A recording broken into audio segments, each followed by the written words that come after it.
The last video I made on iDubbbz, I covered how Ian pulled the plug on his channel after disavowing his old content.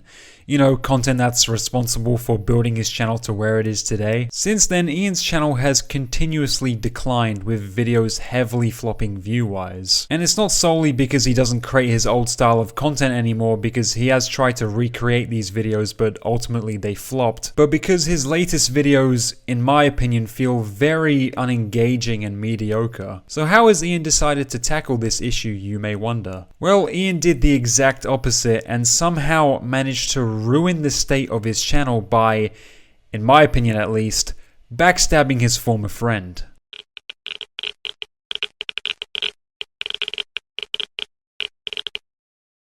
Ian and Ethan first collabed in September 2016 and for 8 years held a strong friendship. Whenever the two featured in each other's videos, they gained tens of millions of views due to their strong comedic chemistry. Eventually, Ian and Ethan's content transitioned from making edgy videos to leftist content, and this switch in content led Ethan to collaborate with other leftist creators, such as one of the most controversial leftist streamers, Hassan. In September 2021, Ethan and Hassan decided to host a show together called The Leftovers, a show dedicated to making fun of right-wing content creators. The final live show aired in October 2023 and since then has never returned. The last time Ethan and Hassan ever streamed together was after the terrorist attack of October the 7th, where they disagreed between having a one-state or two-state solution for Israel. What do you think Israel should have done in response to October 7th? Instead of indiscriminately bombing Gaza, I think the first thing to do in that situation would be to dismantle the government in the way that it existed, like get Netanyahu out of power. Okay. So you're saying Israel in response... Hold on, dude. You're saying in response to this terrorist attack, Israel should have dismantled their own government. In January of this year, Ethan uploaded to his main channel after several years, that being an over hour-long exposed video on Hassan. Ethan explained how over the 2 years of hosting the Leftovers show, he began to feel more and more uncomfortable with Hassan's opinions, describing them as radically far left. Ethan next brought up their last live stream, where he pointed out how he experienced anti-Semitic comments from Hassan's fanbase, feeling as if Hassan lacked any empathy for Jewish citizens in Israel. The problem wasn't that he was pro-Palestinian, because I share a lot of those views and I've been a stalwart supporter of the Palestinian cause for many years. The problem with Hassan's coverage, and a lot of people like him, was their complete lack of empathy for the Jewish people who were frankly slaughtered by Hamas. Do you care that your chat is calling me racist? Do you make any attempt to modify? I have not looked at my chat. Moderate that at all? I have not looked at my chat at all, but you I just opened it, but don't you have moderators? Do you care at all about what your audience says about me? There's 32,000 people in here right now. I'm just trying to tell you guys how it feels. Hassan's chat had been calling me a Zionist, baby-killing genocider. Maybe it is unreasonable that I'm asking him to moderate his chat for a friend. He doesn't even know where I'm coming from because it's not something he would ever ask for. After Hassan's comments, Ethan cut ties, and after the Leftovers show ended, Hassan's opinions and actions worsened to the point Ethan decided to make an expose video, exposing how Hassan had previously streamed terrorist propaganda and platformed an apparent Houthi terrorist on his stream. Ethan's next criticisms were aimed toward Twitch and its CEO Dan Clancy, explaining how Hassan had at multiple times broken Twitch's rules, though unlike anyone else was never banned, fundamentally proving how Twitch plays favorites with their creators. A month after this video was released, Ethan uploaded a video speaking about the aftermath of his content nuke, explaining how a subreddit called H3Snark had been harassing his family by going to extreme lengths, such as calling child protective services and making false claims about Ethan's children being in danger. I knew this content nuke was going to draw a lot of negative attention, seeing how extreme Hassan and his fan base are, and his orbiters. But the lengths to which they've gone to harass us and get revenge for going after their god king Hassan has frankly gone beyond any type of point of civility and humanity, to the point where they're calling CPS, Child Protective Services, to come to our house and break up our family. To give context to this story, Ethan was live on February 17th and spoke about how his child had giardia, speculating he contracted it from their dog. Olive has Giardia. It's a bacterial infection in the intestines that makes you have diarrhea. Sonny's crawling around. He's putting everything in his mouth. He's at that age. He has Giardia. It's extremely ridiculous to get. You have to ingest my poop. Ethan next exposed the streamer Bad Empanada, who made crazily false accusations that Ethan intentionally left his home unclean, which led to his children contracting it. These false claims were then echoed by the streamer Denims after she reacted to Bad Empanada on her livestream. He lets his dogs all over his mansion, and he just leaves the on the floor. So now the house is just like covered in dog and he has kids, and his kids like crawl into the dog and God forbid, I don't know what they do with it. I don't know if they eat it or if it's just from like contact with it with their hands or something, but they contracted a parasite that I had previously never heard of in my life called Giardia from the dog that is all over his house. Dude, how is it that like maybe once a week I look into what Ethan Klein's been up to, and every time I manage to find more and more terrible shit.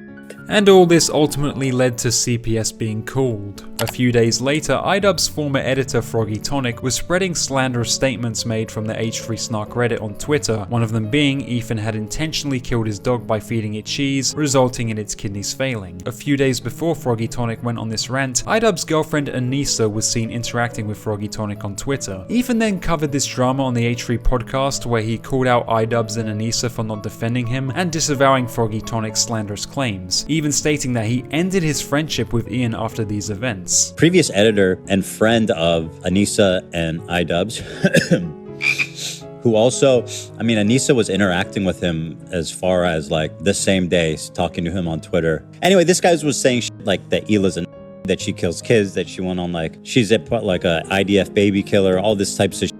And that's showing up right up on Anissa's and iDubbbz's feed. My good friends who I stood by after all these years can't find a spine to speak up. You know why? Because they'll get murdered. I probably done and stood by iDubbbz and Anissa more than anybody. I've stood by them when all the internet hated them because I love those guys. I vouched for their character and I stood by them 100%. And listen, I'm not saying that they're not the good, nice, fine people that I thought they were, but I'll say this, I don't think they're any friends of mine. A month after this live stream, iDubbbz would tweet on April 12th a video announcing his next upload was going to be a content cop. You know, that video series that he disavowed a year prior? Many people speculated on who it was going to be on. Asmon Gold, Sam Hyde, some even believed it was going to be on Ethan Klein. However, this theory was mostly dismissed because, well, why would Ian make a content cop on a former friend? Oh, never mind. On April 16th, iDubbbz uploaded an over-hour-long content cop on Ethan. Ian focused the first part of the video responding to Ethan's live stream where he vented about iDubbbz and Anissa, explaining how whilst his former editor was spreading these false claims about Ethan, he preferred to stay neutral and was personally offended when Ethan did not respect that, classing Ethan's actions as just him crashing out. I'm just not gonna throw someone away because they're having a parasocial weird moment. Just like I'm not going to throw Ethan Klein away because he's having a parasocial weird crash out. There are many people, I'm sure, who have unfollowed you for the things that you have said and done. And I'm sure there are even more people who have stayed following you because they don't want to throw the baby out with the bathwater. They don't want to throw someone away because they've had some hard moments. We're all human. And what you're saying to me is that I'm a bad friend and I'm a piece of shit. I'm spineless, I'm cowardly because I am following someone on Twitter. Now here's the main problem with this content cop. The reason Ethan Klein was frustrated with Ian was because Ian never publicly disavowed the false claims made by his former editor and friend Denims, claims that contributed to CPS wrongly investigating Ethan. So Ethan saw Ian's silence as siding with those spreading misinformation, which understandably pissed him off during his livestream. Originally I believed that just because Ian didn't publicly disavow his former editor's claims didn't mean he sided with him, but by Ian making a content cop video on Ethan, even featuring his critics in a skit in the beginning, just proved Ethan's point that Ian never wanted to remain neutral but was actually against him. Because if Ian wanted to remain neutral, he would have never made this video against Ethan. Ian also notably left out key context as to why Ethan was so angry, you know, being that CPS were called and wrongly investigated him. Without this information, the average viewer unfamiliar with the drama would likely assume Ethan was overreacting, but if they knew the proper context, his frustration makes more sense. It's additionally interesting how in iDubbbz Content Cop he stated that he was harassed for disavowing his old content. A lot of people gaslit me when I apologized. That was actually like the #1 type of harassment I got, was people gaslighting me and taking my newfound woke ideology to its extreme. Now, last time I remembered, Ethan actually defended Ian whilst he was apparently getting harassed. In fact, Ethan has defended and sided with iDubbbz throughout the entirety of their friendship. Yet now, when Ethan, his friend, is facing harassment so severe that CPS is wrongly investigating him, Ian decides to remain silent instead of offering him the same support. Our silence means something. It means that we would like to pause this relationship until you figure your shit out. Our silence means something.